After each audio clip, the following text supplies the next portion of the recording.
Una de las principales justificaciones para la reforma política y la creación del nuevo Instituto Nacional Electoral fue limitar la influencia de los poderes locales, de los gobernadores, en la organización de las elecciones estatales. El INE desde junio puso en marcha un proceso para construir a los órganos electorales locales a través de exámenes de oposición. ¿Conseguirá a través de este proceso lograr el objetivo que se pretendía? Soy José Buendía, está en Opiniones Encontradas. Gracias por acompañarnos en este programa en el que todas las ideas se pueden cuestionar siempre que se debatan. Vamos a ver rápido un pequeño reportaje con algunos datos y posiciones y regresamos aquí al foro con nuestro debate de todos los días. La construcción de una nueva autoridad electoral sobre la estructura del antiguo IFE es la piedra angular de la reforma política que impulsaron el PAN y el PRD para tratar de restar influencia a los poderes estatales en los comicios locales. Uno de los pasos más importantes de este proceso es la integración de los órganos públicos locales que se encargarán de organizar en 2015 las elecciones en 18 entidades del país y que sustituirán a los antiguos consejos electorales estatales. Estos deberán estar integrados a más tardar el 30 de septiembre, una vez que los seleccionados cumplan diversos exámenes de oposición para alcanzar el cargo y que incluya aprobar evaluaciones que aplicará el Ceneval y el Instituto de Investigaciones Jurídicas de la UNAM. El proceso electoral en las entidades con comicios arrancará en octubre del 2014 y la jornada electoral por efecto de la reforma constitucional se realizará el primer domingo de junio del 2015. La integración de las OPLES de las otras 14 entidades serán después de las elecciones del 2015 y antes de los comicios presidenciales del 2018. ¿El proceso garantizará que no haya influencia de los gobernadores en las elecciones locales? ¿La reforma será un avance o un retroceso, como siguen discutiendo los expertos? Posiciones. Número 1. El Consejo General del Instituto Nacional Electoral INE aprobó el 20 de junio del 2014 el modelo al que se ajustaron las convocatorias expedidas 2 días después para integrar los 18 órganos públicos locales OPLES que se encargarán de organizar las elecciones de los 18 entidades que van a comicios en 2015. Número 2.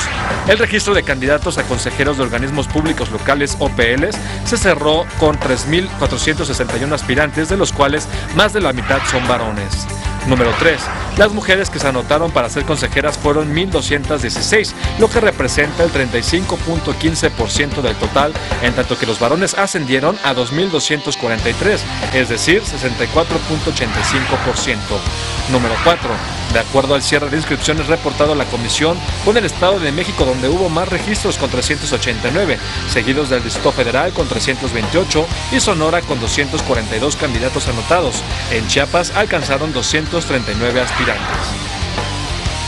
Estamos de regreso en Opiniones Encontradas. Vamos a arrancar con nuestro tema de hoy, la construcción del Instituto Nacional Electoral en los estados, los órganos electorales estatales que están siendo renovados. Fueron disueltos los anteriores, los órganos estatales, y este es, digamos, un punto importante, un punto medular en la construcción y en la búsqueda del objetivo que le adelantaba en la introducción del programa, que planteaba la reforma política, de lograr evitar que los gobernadores metieran la mano, influyeran en los procesos locales. Y para discutir sobre este tema me da mucho gusto que esté con nosotros hoy Francisco Reveles, de Ciencias Políticas de la UNAM, profesor de tiempo completo, pero sobre todo un especialista en temas electorales. Muchas gracias. Muchas gracias por la invitación. Por estar con nosotros, y me da mucho gusto, como siempre, él ya ha estado, usted ya lo conoce, a Paco Guerrero. Paco Guerrero es de la casa, articulista de Excelsior, actualmente profesor de tiempo completo en la Anáhuac, y dejo al final la parte del ex, que es la que menos le gusta, ex consejero electoral, porque además ya el IFE desapareció, entonces ex consejero de un órgano desaparecido. Esa tendría que ser, digamos, esa sería la genealogía la figura completa. Pues si les parece, vamos a entrarle directamente al asunto.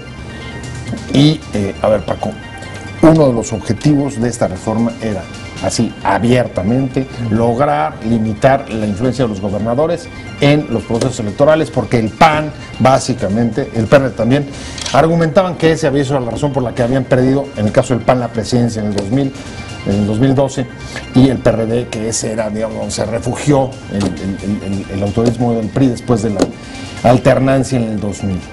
El proceso hasta dónde va, todavía no está concluido, pero hasta dónde va, con los datos que tenemos, ¿qué te permite decir? Bueno, que fue una decisión incorrecta. A mí me parece que no va a resultar, a pesar de que es un proceso pues, más abierto, con reglas claras. De cualquier manera, sí representa un problema posteriormente ya la integración de esos órganos, porque van a enfrentarse con otros problemas que no existían antes. La influencia de los gobernadores, pues el problema del presupuesto, porque al mismo tiempo que se establecen nuevas reglas y se trata de sustituir pues ciertas estructuras locales que evidentemente duplicaban funciones, también se van a requerir mayores recursos en la medida en que la norma pues no se armonizó completamente ya con las necesidades que se van a tener ahora, y eso creo que va a representar un problema. Ahí yo creo que hay un riesgo también de influencia, de presión política en cuanto al financiamiento de estos órganos, porque el presupuesto de todas maneras va a estar determinado por los congresos locales, y en los congresos locales pues están los partidos políticos y están los representantes también del señor gobernador, y creo que eso también podría generar de nueva cuenta una vía de influencia que pueda afectar lo que pues originalmente se cuestionaba, ¿no? Ahora, no sé si compartas, Paco, la opinión, pero en particular el proceso que está en marcha, digamos, es una especie como de examen de oposición para poder integrar a los que finalmente queden como consejeros electorales. Creo que son 7 por cada uno de los 18 estados que se van a integrar en el 2015 para las elecciones intermedias. Luego procederán a hacer el resto del país, los otros estados. Mira, la verdad es que yo comparto lo que mi colega, mi tocayo Francisco ha mencionado. Yo creo que hubo un diagnóstico equivocado, una premisa falsa. Entonces, que cuando trabajas con una premisa falsa, pues los resultados, como en los silogismos, van a ser equivocados. La premisa es, los partidos políticos, en este caso PAN y PRD, pierden en los estados porque los institutos locales están controlados por los gobernadores, ergo, todas las derrotas no son culpa de que haya malos candidatos, no es culpa de que la campaña no haya funcionado, no es culpa de que no tengas presencia territorial, la culpa es de los consejeros.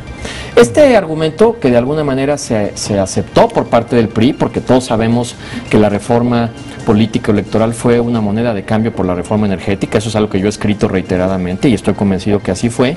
Y finalmente ahora el INE, creo que con buen sentido, ante una realidad que el INE no escogió, tú sabes que incluso mis colegas, muchos de los colegas que están ahora, no estaban de acuerdo con la idea de un Instituto Nacional Electoral, ahora tienen que apechugar y tienen que entrarle al tema con las reglas que ya han sido establecidas. Esta es la realidad política. ¿Qué está pasando con el concurso? Para que te des una idea. Se inscribieron casi 3,000 personas. Exacto. ¿Por qué? Porque también es un espacio donde la comunidad electoral en las entidades federativas ha crecido brutalmente. O sea, las elecciones ya son tan alambicadas, tan complejas, que se requiere verdaderamente de un ejército. Además, el tiempo, ¿no? Llevamos desde 90, son 20 y pico de años formando cuadros. Yo te podría decir que son 25 años de formación de cuadros de especialistas, abogados, etcétera. De estos 3,000 que se inscribieron, ya quedaron en este momento alrededor de 900. Que hay una cosa que yo destacaría positiva en el concurso.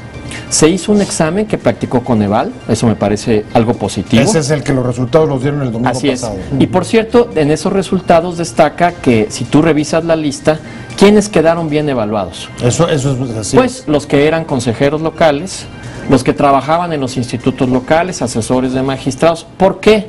Pues si tú haces un examen de residencia para médicos, pues van a salir mejor evaluados los que sepan de medicina. ¿Qué pasó?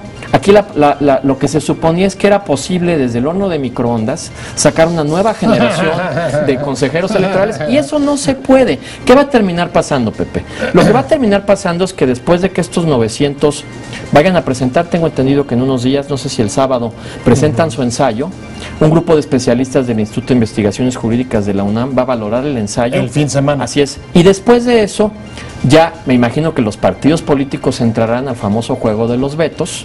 Este sí me gusta, este no me gusta, este tiene pasado acá, este tiene pasado allá. Lo que hemos visto siempre desde que se formaron los órganos electorales, lo cual por cierto también no me espanta, me parece bastante natural que los jugadores se quieran sentir con un árbitro en el que confían. Una vez que eso suceda, tendrán que presentar una lista.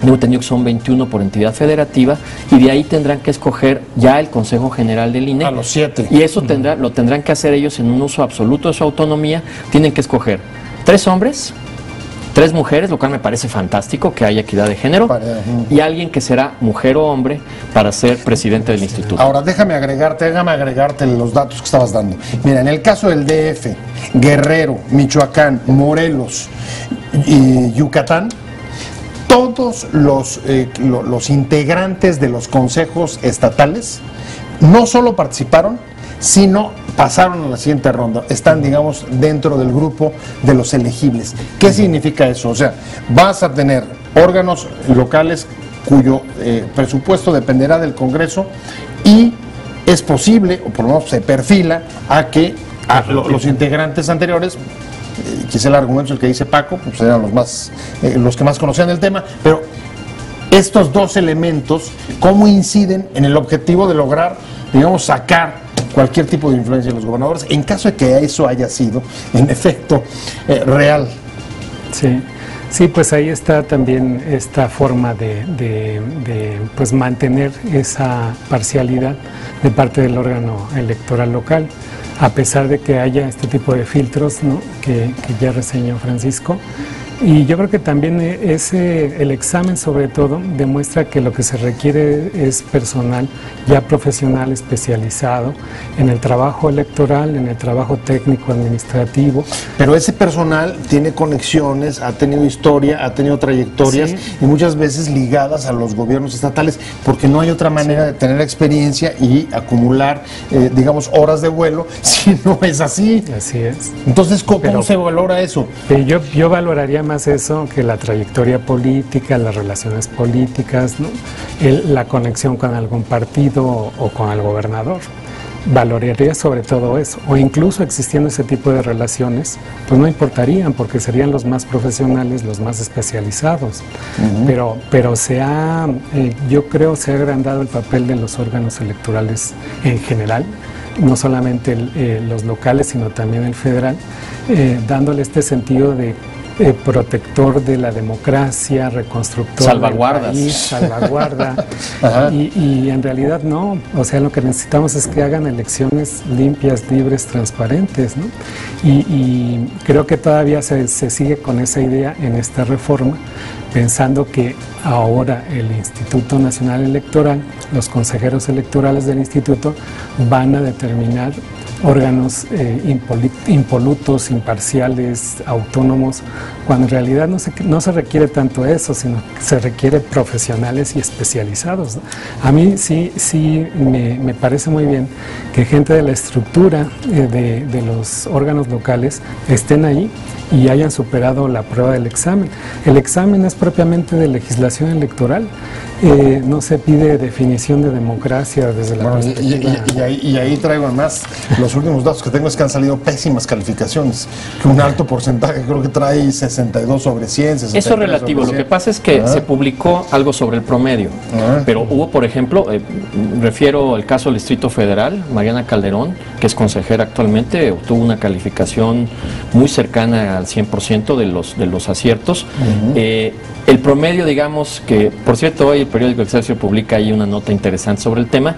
Efectivamente, en el promedio andamos entre 6.5 y 7, el promedio. O sea, pero estamos hablando del promedio. ¿Qué es lo que tienes que hacer? Pues tienes que irte a la parte alta. Por cierto, de algo que es importante, decía mi colega Pamela San Martín, que fue asesora ahí en la época que yo fui consejero y que ahora es una consejera muy destacada en el INE, decía que este examen es importante porque denota que sabes del tema. O sea, eres una persona que leyó todos los libros que tenía que leerse y que conoce el procedimiento, como decía Francisco. Sí, pero vienen dos elementos más. Cuando escribas tu ensayo que va a evaluar este grupo de notables Jurídicas de la UNAM. pues tendrás que demostrar que eres una gente con capacidad argumentativa, que sabes escribir, que sabes defender. Porque, con redacción, bueno, porque, claro, porque además ser árbitro de partidos políticos como los que tenemos se requiere de eso y demás. Y la otra cuestión, Pepe, el tema de la inteligencia emocional. Sí, por un lado necesitas especialistas, pero por otro lado tú pides gente que, digamos, haya sido corrida o tenga experiencia política. Tú vienes de ese mundo y te tocó conocer, pues, desde el profesionalismo que se ha desarrollado en 25 años, la construcción de cuadros a través del IFE, y también las cuotas partidistas e incluso la influencia que tienen los partidos a pesar de los filtros. Mira, la realidad está... ¿Cómo ves que vaya a ser esta? A ver, la realidad, Pepe, es esta, y lo comentábamos fuera de cuadro. Ajá. Esta idea, que a mí al final me parece hasta perversa, de que existen ángeles o seres de probeta que descienden desde las alturas para tener como único objetivo en la vida estar en una cúpula de cristal intocados por la realidad, es algo que no es democrático, que no existe en ningún país del mundo. Es esta idea que alguien inventó. Quizá la transición lo necesitaba porque el nivel de desconfianza con el modelo autoritario era de tal tamaño que aspirábamos a que hubiera grandes hombres, esta visión del líder, del caudillo. Lo que decía Francisco es cierto, se ha pervertido un poco el sentido del árbitro electoral por una razón. En ninguna parte del mundo los árbitros electorales tienen el nivel de seguimiento público, de trascendencia mediática, de impacto en sus declaraciones como la tienen los consejeros electorales en México. ¿Por qué? Porque yo creo que los institutos electorales llenaron este hueco de desconfianza y la gente quería creer que el sufragio podía ser respetado. Creo que esa etapa ya pasó, estamos en una etapa diferente. Creo que en términos generales ya tenemos un modelo democrático funcional, hay que trabajar en muchos aspectos, pero en el tema de los árbitros, yo te voy a decir por qué estoy optimista, y no porque sean mis colegas los que están ahí, muchos son mis amigos, los respeto profundamente, sino por la experiencia de 20 y tantos años del IFE, de 25 años del IFE. Yo creo que lo que va a suceder es que una vez que pasen estos filtros, sí vamos a tener órganos locales quizá un poco más equilibrados, porque sí se aisló de alguna manera, sin dejar de reconocer el riesgo del presupuesto, la influencia política externa, y la decisión finalmente se va a tomar entre los 11 consejeros. Ojalá esa decisión busque estos equilibrios. Hay un primer dato importante: si ya tenemos institutos locales que tengan paridad de género, eso ya me parece un avance. Segundo, si los que quedan, como decía Francisco, son además gente que tenga expertise técnico, también ya ganamos mucho.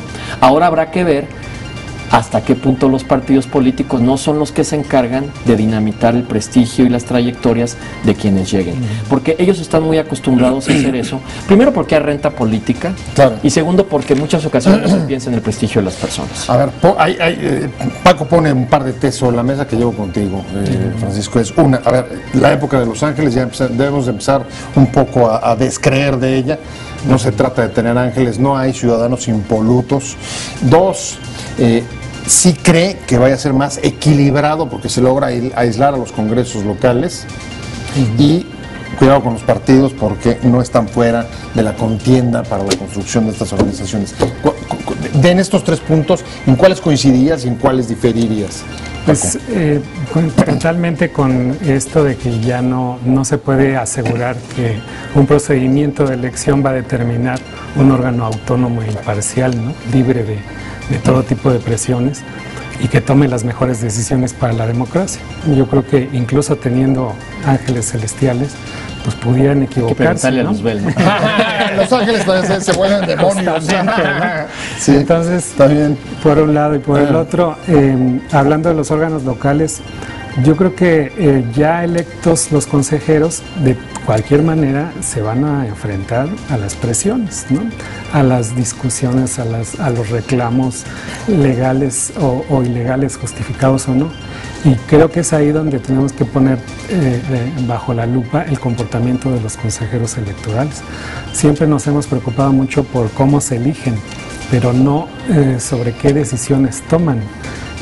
Sabe cada quien, los consejeros, cuáles fueron las razones de sus votos, pero de repente ante la ciudadanía prevalecieron las denuncias, las acusaciones, ¿no? De que el gobernador era el que decidía, o el partido gobernante, etcétera.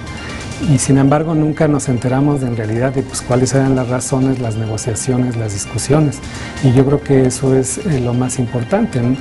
De cualquier manera, en una democracia vale más el ejercicio de gobierno, la gestión de gobierno, que la forma en que llegas al poder. Y en este caso creo que sobre todo valdría la pena la analogía, porque una cosa es que los elijan democráticamente y otra es que se comporten ellos de acuerdo al interés ciudadano.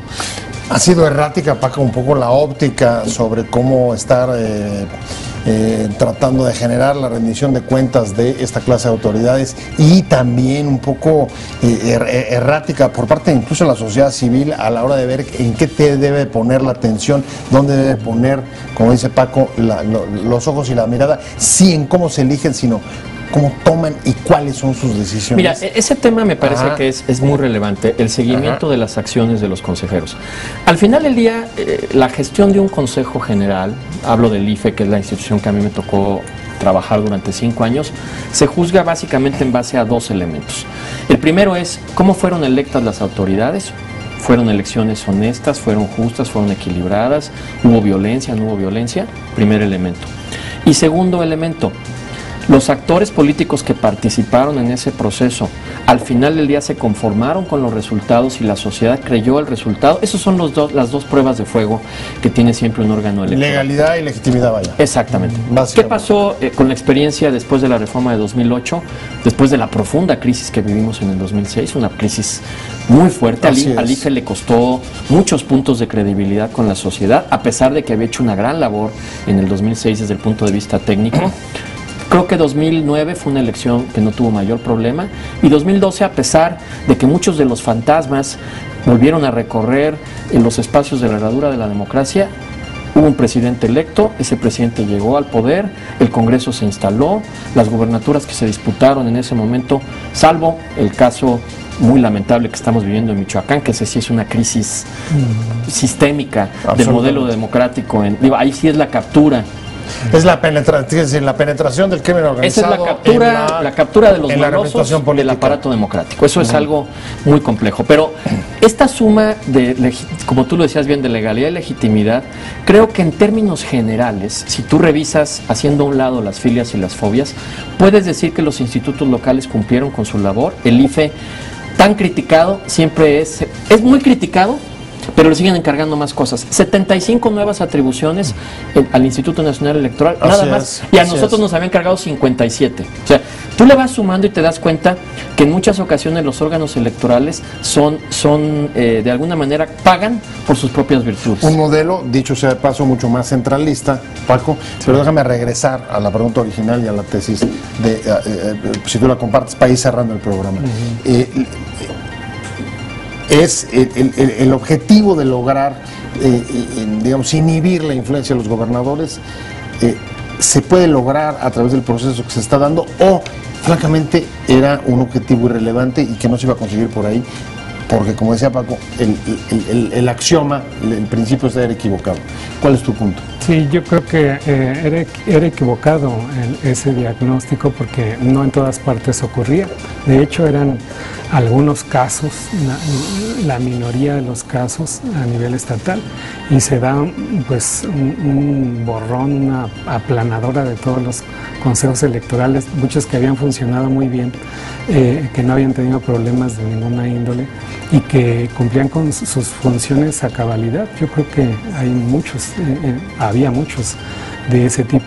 Sin embargo, ahora creo que pues sí hay, digamos, una eliminación de la influencia directa del gobernador, como ocurría en algunos casos. O sea, coincidirías, digamos, que puede haber un poco de mayor equilibrio en la integración de los órganos locales. Pero yo creo que ahora se va a dar a través del presupuesto vía el Congreso local. Y ahí está el gobernador.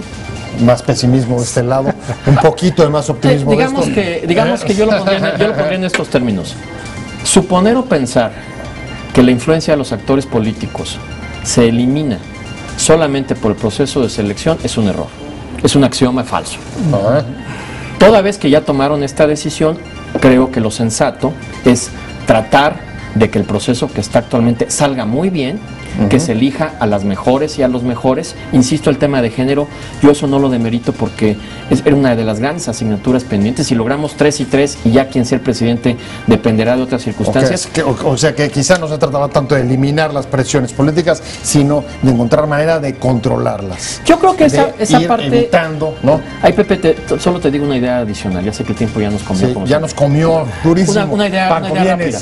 Una idea muy rápida. El tema es que la sociedad civil se conecte más con el seguimiento de las votaciones, que sepa seguir cómo se da esta cuestión y que la presión no sea solamente de la clase política, sino también sea de los ciudadanos. Ese creo que es el secreto. Perfecto, pues gracias a los dos. Ya me voy, ya me están correteando aquí durísimo todos los productores. Gracias, muchas gracias a ambos por haber estado con nosotros en Opiniones Encontradas. Francisco Reveles, Francisco Guerrero. Te invitamos a seguir cuestionando la información con los siguientes videos.